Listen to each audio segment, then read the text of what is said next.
샬롬. 2021년 6월 27일 마지막 주일입니다. 오늘 하나님께서 마가복음 5장 21절에서 43절 말씀으로 그대여 언덕을 떠나서 은혜의 바다로 라는 말씀으로 은혜를 허락하여 주심을 믿습니다. 어디로 흐르던가, 강물이 어디로 흐르던가 자신보다 더 낮고 넓은 곳이 아니라면 강물은 어디로 흘러가 바다가 되던가, 슬픔이 어디로 흐르던가 자신보다 더 깊은 슬픔의 자리가 아니라면 슬픔은 어디로 흘러가 힘이 되던가, 고통이 무엇을 낳아주던가 자신보다 더 큰 고통의 품이 아니라면 고통은 무엇으로 희망을 잉태하던가, 내가 먼저 눈물 흘리고 상처받지 않고서는 무엇으로 내 안에 숨은 사랑이 살아오르고 무엇으로 그대 슬픔과 고통에 가닿을 수가 있던가. 박노희 시인의 시입니다. 삶은 이처럼 기다림의 연속입니다. 어느 한순간도 멈춤과 기다림의 연속선상에서 잊지 않은 것이 없었습니다. 결국 어디론가 누구를 만날까 기대하며 삶의 마지막 종착지를 향해 갈 수밖에 없는 것을 우리는 살아가면서 알게 됩니다. 그렇지만 인간은 생로병사로 태어나서 늙고 병나고 결국 마지막의 길로 가는 것이 인간의 갈 길입니다. 이런 가운데 문제없는 사람은 없고 결국 건강한 사람, 나약한 사람, 장애인과 비장애인, 그리고 남자와 여자, 그리고 선민과 이방인 등 계층은 갈등밖에 생겨날 수밖에 없는 것입니다. 이런 상황 속에 오늘도 우리 주님께서는 이방인들이 많이 사는 곳에서 이제 사역지를 옮기셔서 유대인들이 사는 곳으로 가셔서 회당장 야이로를 만나시게 됩니다. 그리고 주님께서는 그 사회의 또 지역과 여러 가지 소외되고 연약한 여인과 아이들을 만나 주시는 장면으로 우리를 이끌어 주십니다. 갈릴리 바다의 동쪽 지방에서는 주님께서 이제 그동안 행하여졌던 치유의 이적을 소개한 바가 있는데, 이제 갈릴리 바다 서쪽으로 위치한 유대인이 회당이 있는 가버나움 지역에서 행해진 치유의 이적의 본문을 오늘 소개하고 계십니다. 이방인들에게서 사역을 하신 것도 다 유대인들의 핍박으로 인한 것이었습니다. 그러나 주님께서는 다시 유대인에게로 가셔서 그럼에도 불구하고 전도 사역의 기회를 주님께서는 포착하고 계신 것입니다. 이에 주님께서 전도 사역의 중심지로 삼고 있었던 가버나움에 들어가시자마자 회당장 야이로라는 그 인물의 필사적인 간청에 직면하시게 되었습니다. 회당장은 회당의 관리자로서 시설들을 유지하고 예배 의식을 조직하는 사람이었습니다. 야이로란 인물은 장로위원회 중에 한 사람이었으며 회당장의 이름을 기록할 정도라고 보면 그 공동체 안에서 상당히 명망이 있고 나름대로 신뢰를 받고 있었던 사람 중에 하나로 보였습니다.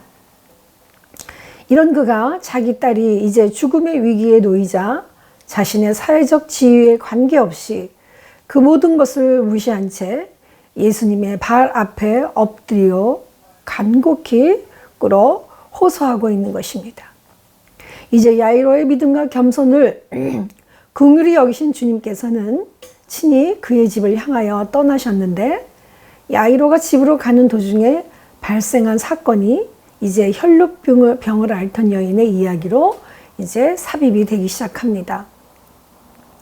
그 여인은 혈루병을 고쳐보고자 했었지만 전혀 소용이 없었던 절망적인 상황 속에서 예수라는 복음을 접하게 되었을 때 비로소 극적으로 치유되는 과정을 잘 설명하고 있는 본문입니다. 그녀는 이 간절하고도 절박한 그녀의 바람은 혈루증을 앓고 있었던 그것도 여인이 그 많은 사람들 틈에 끼어 있을 수밖에 없었던 상황임을 잘 알게 되고 있습니다. 그러나 여기서 말하는 이 병은 부인과 질환으로서 만성적인 하혈병이었습니다. 즉 여성의 생식기를 통해서 이상이 생겨 피가 유출되는 병이었습니다. 이 병은 당시 의술로서는 불치병으로 도저히 고침받을 수 없는 육체적인 고통과 아울러 주위 사람들의 눈총에 여러 가지 정신적인 고통으로 이중적인 괴로움은 이루 말할 수 없는 어려웠던 시간이었음을 알게 되고 있습니다. 이 여인이 무려 12년 동안이나 혈류증을 앓고 있었던 그녀가 치유받았던 것은 그녀가 먼저 하나님께, 주님께 나오는 기회를 가졌고 또 이 주님을 만났기 때문이라고 할 수 있습니다. 이처럼 더 이상 희망을 가질 수 없는 극한적인 상황 속에서라도 누구든지 예수 그리스도께로 가기만 한다면 그를 만나서 전혀 새로운 소망과 기회를 가지게 된다는 것을 오늘 보여주고 계십니다. 이런 그들이 어쩌다가 우연히 길을 스치면서 지나가다가 주님을 만나게 되었을까요? 아니면 이 여인은 얼마나 많이 백방으로 그녀의 병을 고치고자 의사를 찾아갔을까요? 그것도 모든 것이 병을 앓고 있는 여성이었기 때문에 외부에 마음대로 나갈 수도 없는 그러한 제약된 그러한 사회적인 상황 속에서도 말입니다. 그리고 이제 지위 높은 백부장은 어린 땅이 죽게 되었음에 자신의 위치와 지위를 다 내려놓고 자신의 죽음에 주님의 발 앞에 엎드려져 있는 모습 속에서 이들이 주님으로부터 치유할 수 있는 기회는 아마도 갑자기 닥쳐졌는가? 우리는 의문을 가지게 되는 것입니다. 시편 130편 5절에서 7절 말씀에 시편 기자는 곧 내 영혼은 여호와를 기다리며 나는 주의 말씀을 바라는도다. 파수꾼이 아침을 기다림보다 내 영혼이 주를 더 기다리나니 참으로 파수꾼이 아침을 기다림보다 더하도다. 이스라엘아 여호와를 바랄지어다. 여호와께서는 인자하심과 풍성한 속량이 있음이라 라고 기도하고 호소하고 있습니다. 이 얼마나 간절한 한 줄 한 줄의 호소문입니까? 아마도 시편 기자는 수많은 퍼즐들의 조각을 맞춰가면서 이제 이 한 조각만 맞으면 이 그림은 완성될 거야 하는 마음으로 아마도 수많은 조각의 퍼즐들을 끼워 넣으며 울며 하는 그러한 기도였을 것입니다. 그러나 우리는 그럼에도 수없이 이렇게 기도해야 되고 또 기도해야 합니다. 우리는 수많은 삶의 문제들을 놓고 그때마다 얼마나 기도를 해야만 하고 또 얼마나 기도를 하고 있습니까? 우리의 온 마음과 전심을 다하여 머리를 쥐어짜며 기도할 것입니다. 그렇지만 일평생 살아가면서 우리는 우리의 뇌의 10%도 다 쓰지 못한다고 합니다. 이러한 인간의 한계 때문에 우리는 수없이 주님께 또 여쭈어보고 또 물어봐야 하는 것입니다. 우리는 우리가 가지고 있는 눈에 보이는 능력만큼 그만큼밖에 주님께 드리지 못하지만 주님께서는 우리가 보지 못하는 수많은 경우의 수를 우리에게 제공하고 계십니다. 그 주님의 경우의 수를 기대하며 오늘도 우리는 주님 앞으로 나아가야 할 것입니다. 이처럼 야이로의 믿음과 여인의 믿음이 기록된 본문을 통하여 다음 같은 측면을 우리는 볼 수가 있습니다. 첫 번째로 주님께서는 겸손하면서도 확신에 찬 태도로 간구하는 믿음의 성도들의 기도에 반드시 응답하신다는 것입니다. 회당장 야이로는 주위 사람들의 존경을 한 몸에 받는 신분을 지니고 있었지만 전혀 다른 사람들의 이목을 염두에 두지 않은 채 예수님의 발 앞에 엎드려 간구하는 겸손한 소유자였습니다. 즉 예수님의 눈높이에 자신을 낮추고 겸손하게 무릎을 꿇는 진정성을 가지고 주님께 나아갔다는 것입니다. 동시에 그는 자기 딸이 아무리 죽음 직전에 놓여 있다 할지라도 주님께서 손을 얹기만 하시면 즉시 생명을 구원받을 수 있다고 하는 그런 고백을 하는 신앙을 가진 자였습니다. 따라서 주님께서는 그의 소원을 이루어 주심에 있어서 조금도 지체하지 않으셨습니다. 진정으로 우리가 기도함에 있어서 우리들의 태도는 지금 어떠합니까? 두 번째로 오직 믿음이 아닌 다른 수단을 통해서 인간들이 구원에 도달할 수 있는 가능성은 존재하지 않는다는 것입니다.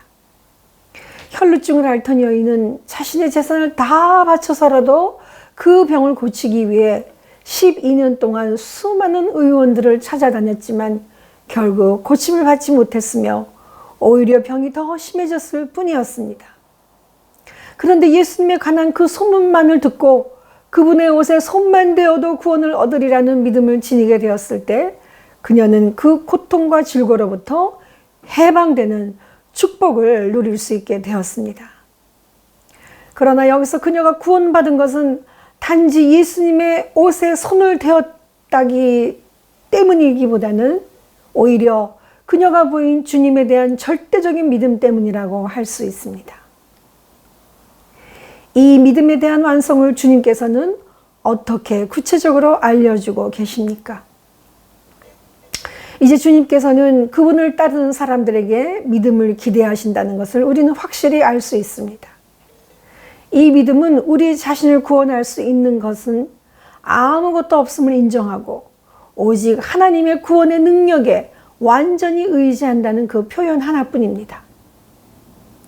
야이로는 예수님께 나오면서 갈릴리의 종교적 체제에서 배척당할 수 있음에도 불구하고 예수님께 나오는 믿음을 보여줬습니다. 또한 이 여인은 그 여자의 믿음을 통해서 그녀가 자신의 상태에 대한 수치와 그리고 다른 사람들에게도 거부당할지 모른다는 두려움이 있음에도 불구하고 그 많은 군중의 무리 속에 끼어있는 예수님 앞에 나아오는 그런 것을 보게 됩니다. 두 사람 다 예수님이 구원하실 능력이 있음을 믿음으로 나타낸 것입니다. 믿음은 단 한 번의 행동이 아니며 믿음 안에서 견딘다는 것을 의미하고 있습니다. 그리고 야이로의 딸이 죽었을 때 야이로는 훨씬 더 큰 도전에 직면하게 됩니다. 예수님은 야이로에게서 두려움에서 눈을 돌려 죽은 자를 다시 살리는 예수님에 대한 더 큰 믿음을 가지라고 명령하셨습니다. 주님께서 보내주시는 이 믿음에 대한 완성은 우리의 삶이 언제나 공원을 편하게 산책하는 그러한 놀러가는 그런 영성의 신학이 아니라는 것입니다. 거기에는 시련과 고난과 박해가 반드시 수반된다고 하는 것입니다. 믿음에 대한 압력이 다가올 때마다 그것이 박해를 통해서든 질병이나 사고를 통해서든 실직이나 친구의 배신이나 깨어진 가족관계 혹은 사랑하는 사람의 죽음을 통해서든 하나님은 그분이 목적을 가지고 계시다는 것과 결국 아무것도 우리를 그리스도 예수 우리 주 안에 있는 하나님의 사랑에서 끊을 수 없다는 것을 인식하고 소망과 믿음으로 주님만을 의지하는 믿음을 회복하라고 하고 계십니다. 요즘은 누가 봐도 교회의 부흥의 시대는 지났다고 이렇게 말들을 합니다. 이 부흥은 가정에서 말하면 아이를 낳는 현상입니다. 그리고 이제 그 아이를 낳았으면 키우고 양육하고 성장시켜 주는 것이 지금 현 시대 우리 교회가 해야 할 일일 것입니다. 맞습니다. 믿음을 유지하고 양육한다는 것은 바로 이것입니다. 그냥 아이만 낳고 부모가 책임을 다하지 않고 키우지 않는다면 사생아나 미숙아로 자녀를 죽게 만들 것입니다. 어쩌면 우리가 제대로 된 양육을 하지 않는다면 우리는 하나님께서 보내주신 우리 자녀들을 죽이는 것과 마찬가지입니다. 이처럼 우리의 믿음도 동일합니다. 그저 말초적인 급급한 응답에 만족하며 어린아이와 같은 신앙에만 만족한다면 우리에게는 믿음에 대한 성숙이나 장성함을 기대할 수가 없습니다. 이렇게 성숙한 신앙을 지킨다는 것은 이처럼 쉬운 일이 아닙니다.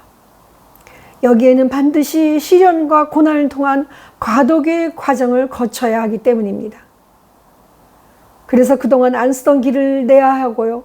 모든 면에서 하나님과의 관계, 사람과의 관계에서 돌아보고 풀어야 할 것은 풀고 갚아야 할 것은 반드시 갚아 용서를 빌 것이 있으면 회개하고 그만큼의 대가를 치러야 하는 것입니다.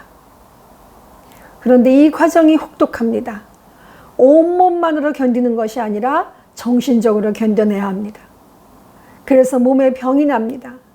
그렇지만 이렇게 반드시 아파야만 새살이 돋고 세포가 살아나는데 어떻게 해야 될 것입니까? 그렇지만 우리 주님께서는 이렇게 씨름하고 겨루는 야곱처럼 연약한 우리들을 일으켜 세워주신다고 약속하셨습니다.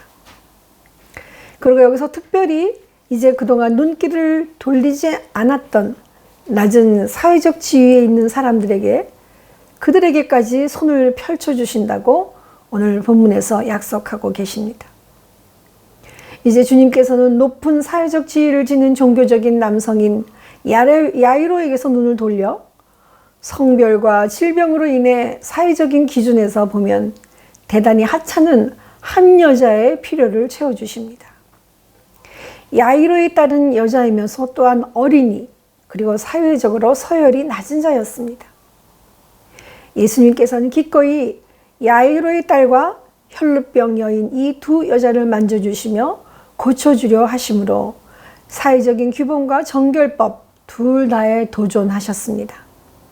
그리고 하나님 나라의 엄청난 회복과 그 능력 그리고 그 총괄성을 드러내 주시고 계십니다. 우리는 예수 그리스도를 따르는 자로서 모든 사람을 그들의 입장이나 지위가 어떠하든 존중과 긍휼로 대하며 분리시키고 소외시키는 이 장벽들을 허물어뜨려야 되는 이 부름을 이 시대에 받게 되는 것입니다. 찬송 가사를 한번 같이 묵상하겠습니다. 내 주 하나님 넓고 큰 은혜는 저 큰 바다보다 깊다. 너 곧 닷줄을 끌어 깊은 데로 저 한가운데로 가보라. 언덕을 떠나서 창파에 배 띄워 내 주 예수의 은혜의 바다로 내 맘껏 저어가라. 자, 곧 가거라. 이제 곧 가거라. 저 큰 은혜의 바다를 향해. 자, 곧 내 노를 저어 깊은 데로 가라. 망망한 바다로 언덕을 떠나서 창파에 배 띄워 내 주 예수 은혜의 바다로 내 맘껏 저어가라. 기도하겠습니다. 사랑의 하나님, 오늘 주님께서 우리를 저 은혜의 바다로 인도하십니다. 이제 우리가 그동안 달려왔던 이 높은 산성의 이 언덕을 이제 내려서 떠나서 헐헐 주님의 은혜의 바다로 배를 띄워 우리가 온전히 주님께서 주시는 그 은혜의 강가로 바다로 나갈 수 있도록 하나님께서 오늘 새 문과 새 창을 열어주심을 감사합니다. 하나님, 정말로 죽은 자도 살리신 믿음을 갖게 하시고 없는 것도 있게 하시는 부활의 능력을 믿을 수 있는 저희들의 믿음의 그 능력을 주께서 허락하여 주심을 감사합니다. 주님 앞에 더욱더 무릎 꿇고 순종한 그 회당장 야이로처럼 아버지, 저희들 누구도 의식하지 아니하고 오직 주님과 나만이 지켜보는 하나님의 그 능력 안에 우리가 온전히 들어설 수 있도록 하나님께서 은혜 위에 은혜를 더하여 주시옵소서. 감사드렸고 예수님의 이름으로 기도드렸나이다. 아멘.